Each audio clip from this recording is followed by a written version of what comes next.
What if the most painful message inside the Prince Harry and Meghan Markle story was never spoken publicly, never written in an official statement, and never confirmed by King Charles III or Prince William, and yet somehow the silence itself became louder than any interview, any documentary, or any accusation that had come before? Because this time, according to reports, the message was not delivered through words. It was delivered through absence, through distance, and through a response so devastating that even palace insiders appeared stunned by how completely the royal doors seemed to close.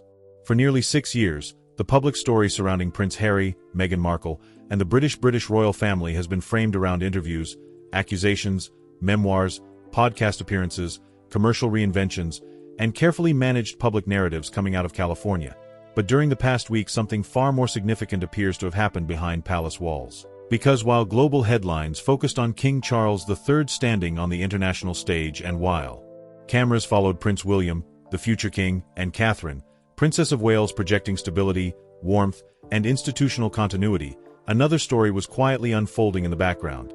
And according to multiple reports, that story may reveal more about the current state of this family than anything viewers have heard since Megxit.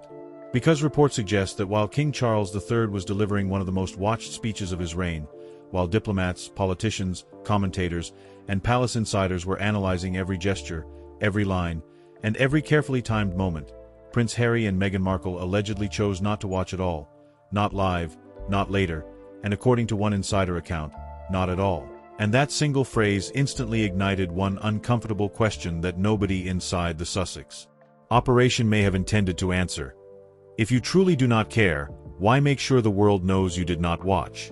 And before this story goes deeper, I want to ask you something. If a family relationship had really become completely irrelevant, would you announce your indifference, or would silence say more than any headline ever could? That question matters because the timing of this alleged snub could not have been worse, or perhaps depending on how you view this story, it could not have been more revealing. Because during the exact same week that California sources were reportedly pushing the narrative of distance and emotional detachment, King Charles III was doing something that even critics of the monarchy reluctantly admitted was politically masterful, emotionally intelligent, and institutionally powerful, as the king moved through a series of international appearances that reminded both allies and critics exactly why the monarchy still commands global attention when operating at full strength. Observers noted that the first major appearance from King Charles III carried the expected constitutional formality, the historical references, the diplomatic precision, the language of alliance and continuity, but it was what happened later that reportedly changed everything, because during a private dinner attended by some of the most powerful people in the world, the king reportedly shifted away from institutional protocol and into something much more personal, much warmer, and according to commentators, much more effective, and suddenly the same monarch who some critics had dismissed as overly political appeared transformed into a statesman whose humor, memory, and emotional intelligence completely controlled the room.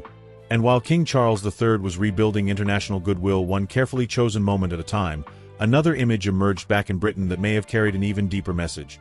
Because Prince William, the future king, appeared alongside Catherine, Princess of Wales, in photographs that palace watchers instantly recognized as more than anniversary portraits, more than family snapshots, and perhaps even more than public relations. Because the photographs communicated something the institution rarely says directly: continuity, confidence, recovery, and a future that no longer appears uncertain. In those images, Prince William did not look like a prince waiting for authority. Prince William looked like authority already in motion, and beside the future king stood Catherine, Princess of Wales, the Princess of Wales, whose return to visible public life after health concerns has been watched across the world with unusual emotional investment, and according to many royal commentators, the calm confidence projected by Catherine, Princess of Wales, may have said more about the future of the monarchy than any official speech delivered this year. But something did not add up, because if the Sussex camp truly wanted distance, if Prince Harry and Meghan Markle had genuinely moved beyond palace politics, beyond emotional conflict, beyond institutional comparisons, then why did insiders reportedly feel the need to proactively tell the media that the couple had not watched King Charles III at all? Why volunteer information nobody had publicly requested? Why enter a conversation that was not about California, not about podcasts, not about branding, not about reinvention, but entirely about the crown? And viewers, I want your honest opinion here. Does announcing that you are not watching actually sound like indifference, or does it sound like someone watching very closely? Because according to multiple commentators, this may be where the real emotional conflict begins, not with public speeches, not with memoirs, not with old interviews, but with comparison, because for the first time in months, possibly years, the monarchy appeared not defensive, not wounded, not distracted, but fully operational, with King Charles III projecting global authority, with Prince William projecting succession, with Catherine, Princess of Wales projecting emotional trust, and with the institution looking less like a family in crisis and more like a system that had quietly adapted without its most controversial former members. And if that is true, then the real sting may not be what Prince Harry and Meghan Markle chose not to watch, but what the rest of the world chose to watch instead, because millions were suddenly reminded of something that may be deeply uncomfortable for the Sussex narrative. The monarchy, despite everything, appears to be moving forward. Not collapsing, not retreating, not apologizing, moving forward. And according to palace insiders, that may be exactly what makes this latest silence feel so devastating. But what happened next reportedly forced Prince William, the future king, to make an emotional calculation that could permanently redefine the relationship between brother and brother, because behind the public smiles, behind the diplomatic applause, behind the carefully framed family photographs, insiders now claim a far colder reality may be setting in inside Buckingham Palace. And in the next part, the alleged private response from Prince William may explain why some believe reconciliation is no longer the plan. It may no longer even be an option. Because according to palace insiders, the most devastating part of this story was never the alleged decision by Prince Harry and Meghan Markle to ignore King Charles III during one of the most important diplomatic weeks of his reign, but what happened inside the inner circle of Buckingham Palace after those reports began circulating. Because this time, sources suggest that the emotional reaction from Prince William, the future king, was not anger, not public frustration, not even disappointment, but something infinitely harder to reverse: acceptance. And if that word sounds simple, wait until you hear what palace observers claim it really means for the future of this family. For years, royal watchers believed that no matter how explosive the interviews became, no matter how damaging the accusations from Prince Harry or how controversial the media appearances involving Meghan Markle became, there would always remain one invisible thread connecting California to the crown, because beneath the institution, beneath the cameras, beneath the titles, there was still the story of two brothers who once walked behind the coffin of their mother, Diana, Princess of Wales. Under the gaze of the entire world, and for many people, that shared history appeared too powerful, too emotional, and too deeply human to ever be completely erased. But according to insiders who have watched the dynamic evolve behind closed doors, that assumption may no longer match reality. Because while global audiences were focused on the public triumph of King Charles III, another quieter process was unfolding around Prince William, and according to reports, the future king has begun operating with a mindset that no longer includes emotional reconciliation as a strategic priority, which is an extraordinary claim considering the history involved. But insiders say the evidence has been building for months, not days, through scheduling decisions, communication patterns, briefing, behavior, and one increasingly obvious reality. When major royal events now happen, Prince Harry is no longer being treated as a missing member of the family, but as an external variable. And that changes everything, because once a family disagreement becomes an institutional calculation, the emotional rules no longer apply, and according to commentators close to palace operations, that shift may have become permanent during recent strategic discussions involving succession, public trust, and the future image of the monarchy, where Prince William reportedly made one thing clear: the crown cannot pause its future waiting for unresolved personal drama from California. And viewers, I want your honest opinion here. If you were preparing to inherit one of the oldest institutions in the world, would family loyalty come first, or would stability come first? Because insiders claim that what truly hardened the position of Prince William was not one interview, not one memoir, and not even the commercial ventures of Meghan Markle and Prince Harry, but the cumulative effect of repeated public narratives that directly challenged the credibility of the institution while simultaneously continuing to rely on the global recognition created by that same institution. And according to palace analysts, this contradiction has become impossible for senior royals to ignore, because every documentary, every headline, every speaking appearance, every carefully timed statement appears to create the same uncomfortable question.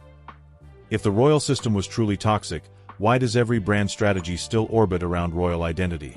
And nowhere may that contradiction feel sharper than inside the office of Prince William, where succession planning is no longer theoretical, no longer decades away, and no longer shielded by the long reign of Queen Elizabeth II, because today the future king is operating in real time, balancing public confidence, institutional modernization, global diplomacy, and the visible recovery of Catherine, Princess of Wales, while also managing the emotional aftershocks of a family fracture that refuses to fully disappear. What makes this moment even more fascinating is that according to royal observers, Catherine, Princess of Wales may now play a bigger role in this internal story than many people realize.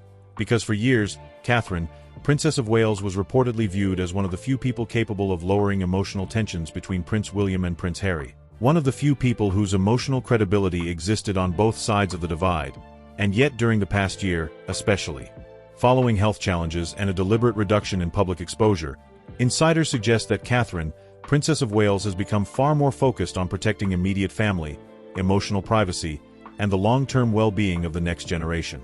And if that is true, then the emotional center of this story may have shifted dramatically, because the old expectation that Catherine, Princess of Wales might help rebuild bridges may no longer align with current priorities, and instead, according to palace insiders, the Princess of Wales may now be aligned with a very different mission: preserving emotional stability around Prince George of Wales, Princess Charlotte of Wales, and Prince Louis of Wales while protecting the public image of the future monarchy from unnecessary turbulence. And if you were in that position, with children watching everything unfold in public, would reconciliation still be your first priority, or would protection become your new definition of love? Because according to several reports, what deeply affected palace insiders during the recent week was not simply the alleged not watching message connected to Prince Harry and Meghan Markle, but the complete absence of informal outreach during one of the most physically demanding diplomatic periods of King Charles III's reign, a period made even more emotionally sensitive due to ongoing health concerns surrounding the king. And according to insiders, some within the institution quietly interpreted that silence not as distance, but as confirmation. Confirmation that emotional obligations may no longer operate in both directions. And inside Buckingham Palace, confirmation can be far more dangerous than conflict, because conflict still implies emotional investment, while confirmation often creates policy, and according to palace commentators, this may explain why Prince William appears increasingly focused on a monarchy designed around reliability, predictability, and disciplined public service, where every public appearance reinforces one message: the future king cannot build the next chapter around unresolved emotional volatility. But something even more revealing may be happening behind the scenes, because reports suggest that certain internal planning conversations involving patronages, international representation, ceremonial appearances, and long-term legacy projects no longer include contingency discussions related to Prince Harry returning in any meaningful operational role. And if those reports are accurate, then what viewers are watching may not be a temporary freeze at all. It may be the quiet administrative completion of separation. And that possibility creates an uncomfortable emotional contrast, because while Prince Harry reportedly continues to reference lifelong connection to the royal family during selected appearances, the institutional behavior emerging from Buckingham Palace appears increasingly focused not on emotional language, but on operational clarity. And history tells us that when the monarchy begins communicating through structure instead of statements, the decisions have often already been made. But if viewers thought that was the most painful part of this story, what happened next may be even harder for supporters of reconciliation to process, because according to insiders, the most emotionally devastating reaction did not come from Prince William at all. It may have come from King Charles III himself. And what palace sources now claim the king privately decided during the same week may explain why some believe the final chapter between father and son is entering its coldest phase. Yet, and what happened next could change everything. What if the most devastating response in this entire royal drama did not come from Prince William, the future king, and did not come from a palace aide, a spokesperson, or a carefully worded press statement, but from King Charles III himself, delivered not through confrontation, not through public anger, and not through emotional appeals to Prince Harry, but through something infinitely colder, infinitely quieter, and according to palace insiders, infinitely more final, complete operational silence. And if that sounds impossible between a father and son whose story once moved millions around the world, what happened behind closed doors may force viewers to rethink everything they believed about reconciliation inside the modern British royal family. Because according to insiders familiar with recent palace activity, the week that appeared on the surface to be about diplomacy, public appearances, international applause, and institutional confidence may actually be remembered for something much more personal, much more painful, and perhaps much more permanent, because during one of the most physically demanding stretches of King Charles III's reign, while the monarch continued fulfilling duties despite ongoing health concerns, despite a schedule that would challenge leaders half his age, despite the emotional weight of succession, family strain, and global scrutiny, Reports suggest that no meaningful personal outreach arrived from California, no visible sign of emotional support emerged from Prince Harry, and no public message of encouragement appeared from Meghan Markle. And according to some observers inside the royal orbit, that silence may have landed harder than any interview ever did. Because criticism can be answered, accusations can be contextualized, memoirs can be challenged, documentaries can fade with time, but silence during vulnerability creates a different kind of wound. And insiders claim that this may be the exact moment when King Charles III quietly stopped viewing the conflict with Prince Harry as a temporary family crisis and began viewing it as a long-term institutional reality. And that distinction matters more than most viewers realize, because when a father operates as a father, emotional doors often remain open, but when a monarch begins operating as the crown first, the emotional rules change completely. And viewers, I want your honest opinion here, because this question sits at the center of everything. If your own child publicly challenged your life's work, publicly criticized your family, built a commercial identity around painful private memories, and then remained silent during one of your most difficult professional and physical moments, would you keep the emotional door open forever? Or would there come a point when love changes shape and distance becomes the only language left? Because according to palace commentators, something subtle but deeply revealing began happening around the king's schedule, and it was not dramatic enough to dominate headlines. Yet for those who understand how the monarchy communicates, it may have spoken louder than any official statement ever could, because recent planning documents, travel briefings, ceremonial seating arrangements, private audience calendars, and long-range patronage structures appear increasingly designed without operational flexibility for the return of Prince Harry. And if reports surrounding those preparations are accurate, then the monarchy may no longer be preparing for reconciliation. It may already be preparing for permanence. And what makes that possibility even more emotionally devastating is that for years, many observers believed that if anyone inside the institution would continue protecting a path back for Prince Harry, it would be King Charles III, because before the crown, before constitutional duty, before global diplomacy, there was the story of a father who spent decades navigating public expectations while privately trying to maintain emotional connection with two sons shaped by extraordinary pressure and extraordinary loss. But insiders now suggest that even King Charles III may have reached a deeply uncomfortable conclusion. Emotional availability without mutual trust eventually stops being healing and starts becoming destabilizing. And if that conclusion is true, then recent palace behavior begins making far more sense. Because while King Charles III continues publicly projecting warmth, humor, resilience, and diplomatic intelligence, the private architecture around the monarchy appears increasingly disciplined, increasingly controlled, and increasingly insulated from emotional unpredictability, which is precisely the kind of shift that senior constitutional advisors often encourage when a reigning monarch is balancing health management, succession planning, public trust, and international responsibilities simultaneously. But something else happened during the same period that reportedly caught the attention of senior palace staff, because while King Charles III was commanding international respect, while Prince William, the future king, was strengthening domestic confidence, and while Catherine, Princess of Wales, continued symbolizing emotional stability after a difficult health chapter, California sources allegedly pushed another round of narrative positioning connected to Prince Harry and Meghan Markle, and, according to insiders, that timing may have reinforced a growing concern inside Buckingham Palace. Every major royal success now appears to generate an immediate external counter-narrative. And if palace officials genuinely believe that pattern exists, then the consequences become far bigger than personal feelings. Because at that point the issue is no longer whether Prince Harry misses family, whether Meghan Markle feels misunderstood, or whether old wounds can eventually heal. Because the issue becomes institutional predictability, media management, diplomatic consistency, and public confidence in the continuity of the crown. And once those factors dominate internal discussions, emotional reconciliation often moves from urgent priority to optional possibility. But according to royal analysts, the most painful sign may have come not from what King Charles III said, but from what King Charles III did not do, because insiders claim there has been no visible effort to publicly soften recent distance, no symbolic invitation leaks, no carefully staged gestures of paternal warmth, no strategically timed photographs, and perhaps most significantly, no signs that the palace feels pressure to correct public assumptions about the current freeze. And in royal language, silence without correction often carries extraordinary meaning. And viewers, let me ask you something that may divide opinions completely. When a king stops defending the possibility of reunion, does that mean hope is gone, or does it simply mean the king has finally chosen duty over emotional exhaustion? Because depending on how you answer that question, this entire story changes shape. Because while King Charles III appears to be accepting operational reality, Prince William appears to be building something even more consequential. A monarchy designed for the next 30 years, not the last 6, and insiders suggest that recent strategic conversations involving the future king, the Princess of Wales, charitable visibility, international diplomacy, and generational trust are now focused on a single objective: creating a public institution so emotionally credible, so visually stable, and so operationally disciplined that controversy from outside the palace gradually loses its power to shape the royal narrative.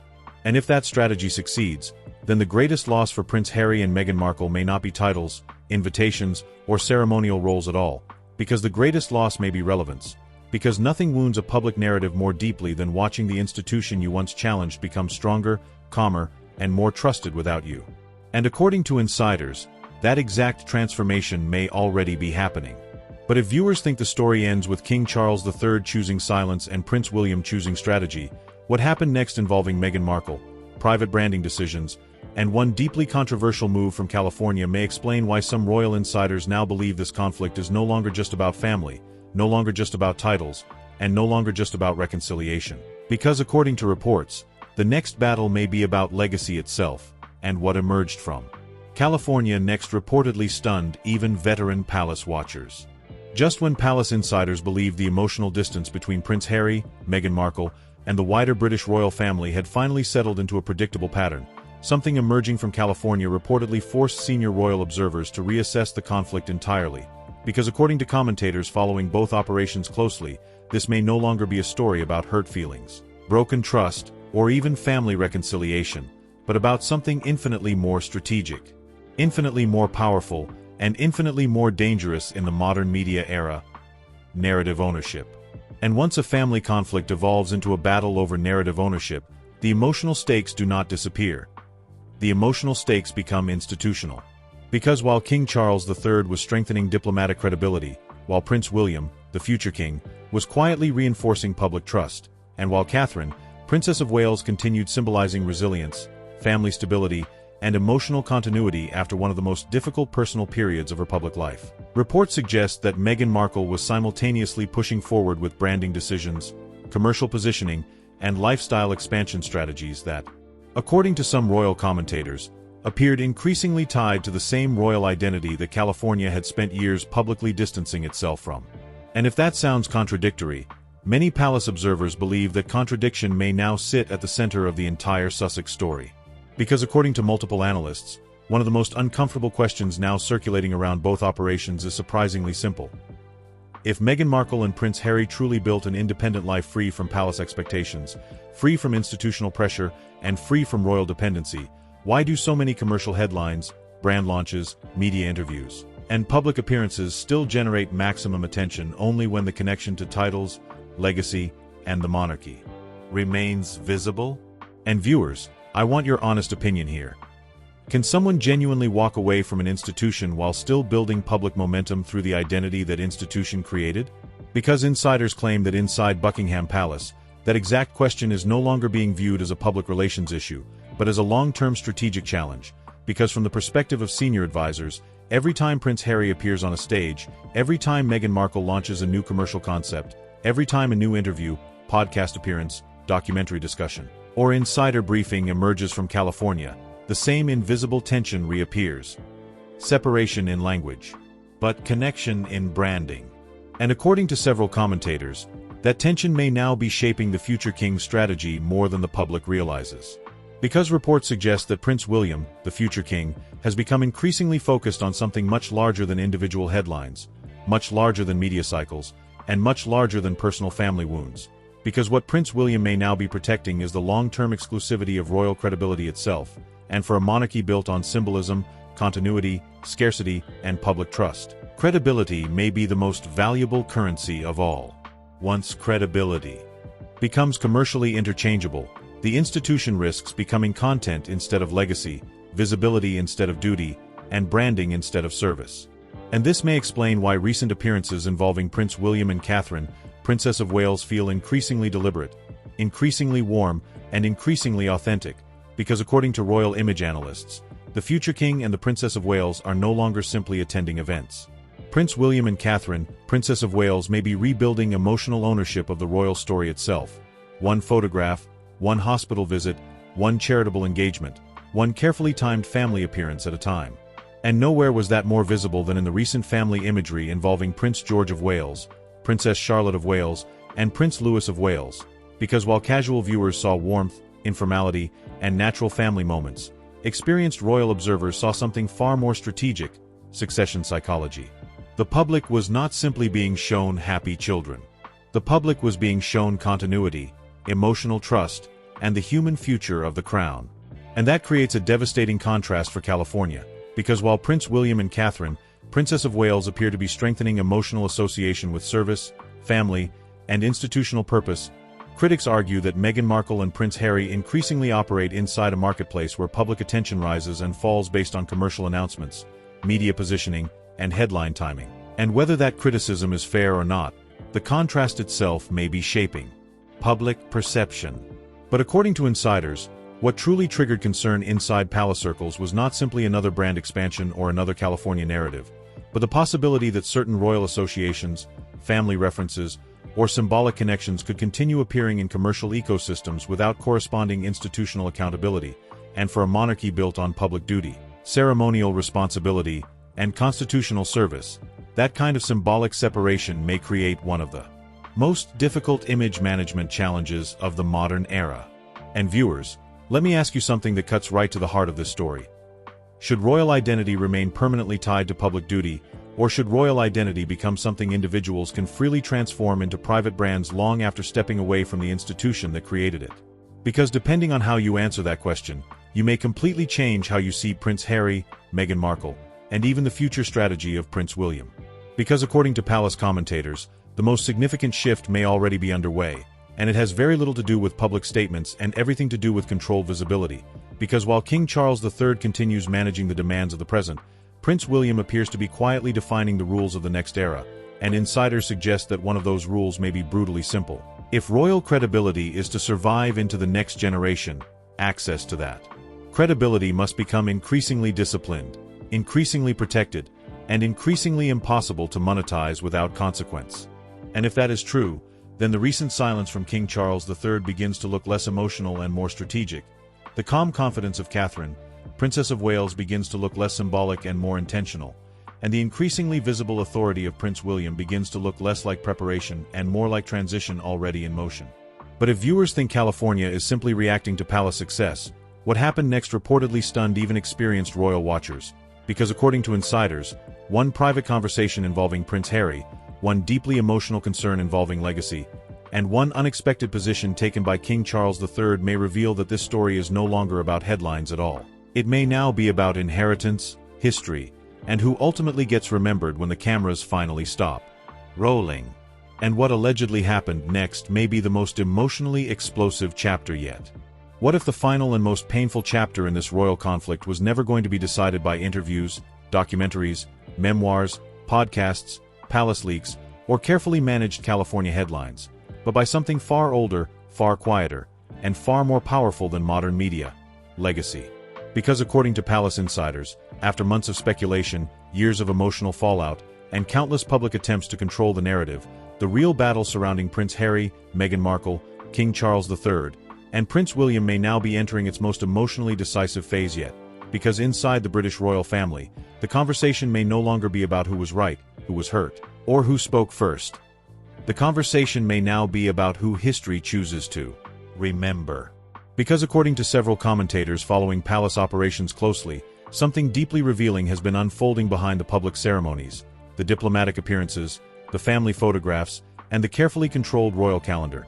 Because while King Charles III continues balancing constitutional duty with ongoing health challenges, while Prince William, the future king, appears increasingly confident in visible leadership, and while Catherine, Princess of Wales, continues rebuilding emotional trust with the public through resilience, warmth, and family-centered authenticity, reports suggest that private succession discussions are no longer hypothetical, no longer distant, and no longer operating under the assumption that California remains emotionally connected to the operational future of the crown. And if those reports are accurate, then the emotional implications for Prince Harry may be far more devastating than critics or supporters fully understand, Because losing access to ceremonies is one thing, losing access to briefings is another, but realizing that the institution you were born into has quietly stopped designing its future around your possible return. That is an entirely different level of separation. And viewers, I want your honest opinion here. What hurts more, being openly rejected, or slowly realizing life moved forward without waiting for you? Because according to insiders, that exact realization may now be shaping the emotional choices of Prince Harry more than any headline suggests, especially as the contrast between California and Britain grows harder to ignore, because while Meghan Markle continues exploring brand expansion, lifestyle positioning, and carefully managed public identity, and while California narratives continue emerging through selective media channels, the public image of Prince William and Catherine, Princess of Wales, appears increasingly rooted in something audiences instinctively trust: visible duty, visible family, visible sacrifice, and visible continuity. And according to royal historians, that contrast may become even more powerful as the next chapter of the monarchy begins taking shape, because institutions built over centuries rarely defend themselves through arguments. They defend themselves through continuity, through repetition of service, through emotional credibility earned across generations, and through public memory that slowly decides who represented permanence and who represented disruption. That may be why palace insiders now claim that Prince William is not simply preparing to become king. Prince William may already be building the emotional architecture of a reign designed to outlast controversy entirely. And nowhere may that strategy feel more visible than in the growing prominence of Prince George of Wales, Princess Charlotte of Wales, and Prince Louis of Wales, because according to image analysts, every carefully timed family appearance involving the children of Prince William and Catherine, Princess of Wales, does more than create warmth, more than create headlines, and more than create emotional engagement. Those moments quietly introduce the next generation before the public even realizes. Succession psychology is already happening. And if that long-term strategy continues, then one of the hardest truths for Prince Harry and Meghan Markle may not involve titles, invitations, residences, or ceremonial seating at all, because the hardest truth may involve relevance, because history often remembers not who spoke the loudest, but who remained present the longest, who showed up during difficult years, who carried responsibility when public attention faded, and who continued serving when the headlines became less profitable. But according to reports, one private concern may still linger around King Charles III, because despite the strategic silence, despite the visible institutional confidence, despite the growing authority of Prince William, some believe King Charles III still carries one deeply human fear. Not the fear of criticism, not the fear of constitutional pressure, and not even the fear of succession, but the fear that history may remember this era as the generation where one royal family became two completely different stories. And viewers, let me ask you one final question, because this may define how future generations see this entire conflict. When history looks back at Prince Harry, Meghan Markle, King Charles III, Prince William, and Catherine, Princess of Wales, will history remember a tragic family separation, or will history remember the moment one institution quietly chose survival over sentiment? Because if the last few years have taught the world anything, it may be this: the modern monarchy no longer survives because it avoids crisis. The modern monarchy survives because it absorbs crisis, transforms crisis, and keeps moving forward while the world debates who caused the damage in the first place. And right now, from the diplomatic confidence of King Charles III, to the growing authority of Prince William, to the emotional stability of Catherine, Princess of Wales, one message appears to be emerging louder than any statement from California. The crown may be bruised, but the crown is still moving forward. And perhaps that is what makes this story so emotionally devastating, because while Prince Harry and Meghan Markle may continue writing their own version of freedom, independence, and reinvention, the institution they left behind appears to be writing something far harder to compete with: permanence. And now I want to hear from you. Do you believe reconciliation between Prince Harry and Prince William is still possible, or has King Charles III already accepted a future where the royal family moves forward on two separate paths? If you enjoyed this deep royal analysis, subscribe for more stories about the British royal family, palace insiders, succession, royal drama, and the future of the monarchy. And if this story changed your perspective, leave your thoughts below. Because in the world of royalty, the loudest messages are often the ones never spoken at all.